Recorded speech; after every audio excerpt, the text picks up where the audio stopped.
हमारे रहते आप बेरोजगार क्यों हैं? सरकारी नौकरी की सबसे अच्छी तैयारी, सबसे अच्छे अध्यापक, सबसे कम फीस, हरियाणा का नंबर 1 कोचिंग सेंटर ICS। नमस्कार, मैं हूं प्रमोद और आप देखना शुरू कर चुके हैं दी-सड़कनामा.com। इस वक्त मैं मौजूद हूं सिरसा में और आज आंगनवाड़ी वर्कर और हेल्पर है जिनका धरना पिछले लंबे समय से चल रहा है, आशा वर्कर। उनको समर्थन देने के लिए इंडियन नेशनल लोकदल के युवा नेता अर्जुन सिंह चौटाला है वो पहुंचे हैं।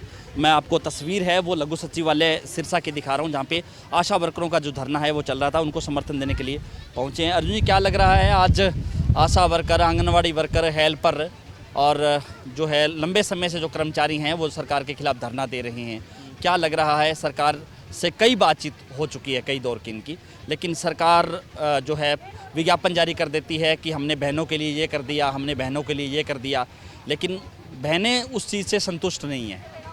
ये जो सरकार है जी, मैंने तो मेरी ज़िंदगी में कभी से ज़्यादा ढीठ सरकार नहीं देखी जी। इनकी एक बड़ी आदत है, एक छोटे होते आपने कभी वो कहानी सुनी होगी कि एक बार बिल्ली आ गई थी तो कबूतर ने अपनी आंख बंद कर ली और उसको लगा मेरे को बिल्ली नहीं दिख रही तो बिल्ली को मैं नहीं दिख रहा हूँगा। तो ये सरकार उस कबूतर की तरह है। हर बार जब इस सरकार के खिलाफ किसी ने आवाज़ उठाने का काम करा है, इस सरकार ने अपनी आंख और कान दोनों बंद करने का काम करा और कह देते हैं कि जी ऐसी तो कोई बात ही नहीं। लेकिन आप कब तक छुपते रहोगे, कब तक आप लोगों को इग्नोर करते रहोगे? आपको कभी ना कभी जनता के कटघरे में आके जवाब देना पड़ेगा। उसी प्रकार इलाहाबाद में कटघरे में सरकार को आना पड़ा, मुख्यमंत्री तकात को आना पड़ा, उनको जवाब भी देना पड़ा और हार का मुँह भी देखना पड़ा। तो इस सरकार को सही मायने में जवाब हमारे प्रदेश के आशा वर्कर, आंगनवाड़ी वर्कर अब की बार देने का काम करेंगे। यदि या तो ये सरकार अपने कान खोल ले और अगर इसी रुख से चलती रही तो सिर्फ आंगनवाड़ी और आशा वर्कर ही नहीं, सारा प्रदेश आज एक करके सरकार के खिलाफ जा रहा है। और क्या लग रहा है, जिस तरह से अभी हाल में अब सेशन भी आना है अभी, और जो 75% रोजगार की जो बात चल रही थी उसको जो कोर्ट ने स्टे दे दिया है, पिछले दिनों दुष्यंत चौटाला है वो फुटवियर जो है पार्क में भी जाके आए और उन्होंने कहा कि वो जल्द ऐसा कोई खुलासा करेंगे भी जो कौन लोग हैं वो उनको गुमराह कर रहे थे, जो इंडस्ट्री वाले हैं, इस हित हरियाणा के हित में है 75% रोजगार। आप इसको किस नज़र से देखते हैं? सबसे पहली चीज़ तो आपको ये देखनी पड़ेगी कि प्रदेश को चलाने वाले इंडस्ट्रीज़ है। आज हरियाणा प्रदेश के अंदर 38% से ज़्यादा बेरोज़गारी है। छोटी बात नहीं है, हर 100 में से 38 लोग आज के दिन बेरोज़गार। और आज जब ये बात करते हैं 75% की, तो ये केवल और केवल कागजी बात करते हैं। सरकार इनकी है, सेंटर में भी, स्टेट में भी। और जब कोई कानून बनता है तो कोर्ट भी उस कानून को, अगर पूरी तरह से संवैधानिक रूप से कानून बनाया जाता है तो कोर्ट भी नहीं रोक सकता। तो फिर ये क्यों बार बार कच्चे कानून बनाते हैं? एक पक्का कानून बना के काम करें।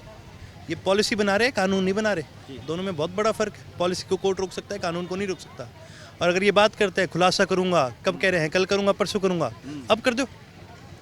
अब क्या है खुलासा करने में? तो ये तो सिर्फ और सिर्फ हवाई बातें करने का इनका काम है। इनका मैं आपको एक इतिहास बताऊँ, चौधरी अजय सिंह जी जहाँ से भी आज तक चुनाव लड़े हैं, कभी भी वहाँ से दोबारा नहीं जीते और कभी भी वहाँ से दोबारा चुनाव नहीं लड़े।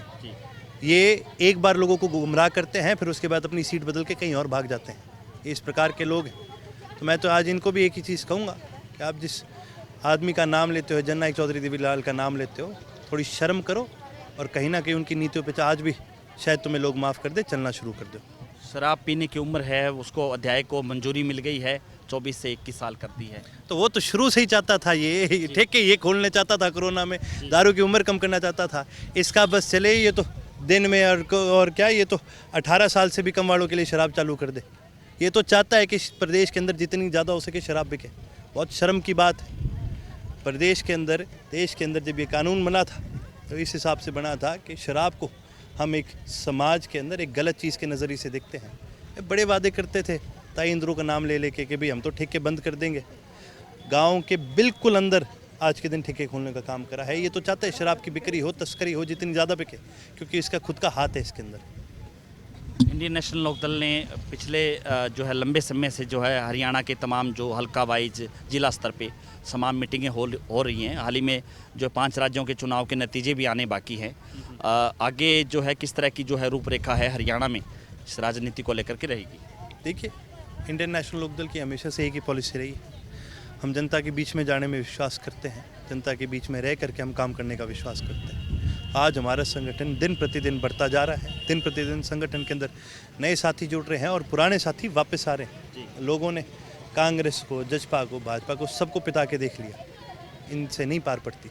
लोगों को एक मजबूत नेता चाहिए, लोगों को एक ऐसा नेता चाहिए जो इस प्रशासन को अपनी मुट्ठी में पकड़ के लोगों का काम करवा सके, इस प्रदेश को आगे बढ़ाने का काम कर सके। और चौधरी अभय सिंह से ज़्यादा मजबूत नेता आज के दिन इस प्रदेश के, इस देश के अंदर नहीं है। अर्जुन, अंतिम सवाल मेरा, एसएससी को लेकर के आपने भी बड़ा प्रदर्शन किया था। एसएससी लगातार सवालों को घेरे में रही है।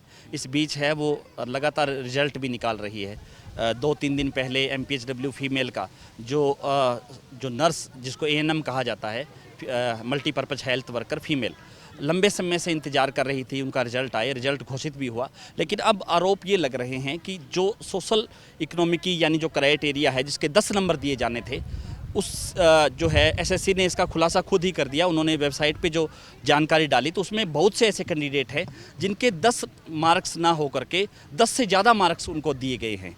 यानी कि अपने आप में सवाल उठ रहे हैं। जो एलिजिबल कैंडिडेट है वो ये कह रहे हैं कि कहीं ना कहीं उसको इसका खामियाजा भुगतना पड़ा। मेरिट लिस्ट है वो ऊपर गई, ज़्यादा नंबर दिखाए गए। इसको आप किस नज़र से देखते हैं? बार बार नंबर इस चीज़ के दिखाए गए थे, इसीलिए इसके अंदर फेरबदल हुआ। जब एग्ज़ाम दिए गए और जब रिजल्ट आ गए, हाथों हाथ क्यों नहीं डिक्लेयर करा गया? तो फिर पैसे खाने पीने थे ना इनको, इसलिए इन्होंने लेट करने का काम करा। ये तो आज सारा प्रदेश इस बात को समझता है। कितनी शर्म की बात है। ये क्या कहते थे, खर्ची पर्ची। एक खर्ची पर्ची नहीं, ये तो अटैची वाली सरकार है। इन्होंने पहले रिजल्ट को दबाने का इसी करके काम करा, ताकि भाई जो कैंडिडेट हैं उन तक, घर घर तक इन्होंने उनका रिजल्ट दिया और बोला भाई इतने मार्क बढ़ा देंगे, इतने पैसे दे दो। एक बहुत शर्म की बात है हमारे प्रदेश के लिए, हमारे युवा के लिए आज के दिन, कि जो युवा पहले तो दिन रात पढ़ाई करता है, ट्यूशनों में जाता है, मेहनत करता है, पेपर देने के लिए दूर दूर जाना पड़ता है, और युवा पता है क्या कहता है, कोई बात नहीं जी, अगर आप हमारा पेपर भी 2 जिले दूर कर दोगे तो हम कर लेंगे। लेकिन इतना कुछ करने के बाद भी जब उनके साथ ये होता है तो कहाँ तो कोई सहन करे। एक बहुत शर्म की बात है। और आप मान करके चलो, जब चौधरी अभय सिंह जी और चौधरी ओम प्रकाश चौटाला जी इंडियन नेशनल लोकदल की सरकार बनाएंगे तो ये जितने भी आरोप लगे हैं, ये सिर्फ आरोप नहीं रहेंगे, इनके ऊपर कड़ी से कड़ी कार्रवाई करी जाएगी। और जिन्होंने ये घपला करा है उनको जवाब देना पड़ेगा। केवल जनता के कटघरे में नहीं, कोर्ट के कटघरे में इनको जवाब देना पड़ेगा। धन्यवाद। ये थे हमारे साथ अर्जुन सिंह चौटाला। लगातार हमारे साथ बने रहिए और इस वीडियो को आप ज़्यादा से ज़्यादा शेयर जरूर कर दीजिए ताकि तमाम लोगों तक की जानकारी पहुँचे। बहुत बहुत शुक्रिया।